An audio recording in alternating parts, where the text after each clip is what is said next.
لما تتفرج على الصور اللي كانت موجودة في العصر الفيكتوري هتعرف إنه كان واحد من أغرب العصور اللي عدت على البشرية، وكان تحديداً العصر ده من سنة 1837 لحد 1901.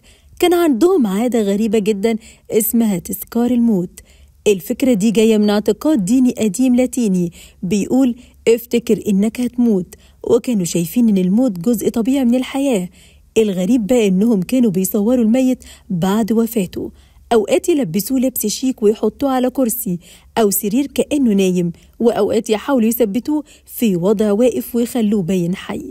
السبب إن التصوير كان غالي جدا وقتها، وأغلب العائلات ما كانش عندها صور للي ماتوا خصوصا الأطفال، فكانت دي الفرصة الوحيدة يحتفظوا بيها بذكرى ليهم. الصور دي النهاردة بتبان مرعبة لأن الكاميرات زمان كانت بطيئة والإضاءة كئيبة، فبتدي إحساس غريب بين النوم والموت، وفكرة إنك تتصور مع حد مفارق الحياة مرعبة نفسيا. عشان كده صور الفيكتوريين اتحولت لتراث مخيف بيحكي قد إيه فكرة الموت كانت حاضرة في حياتهم.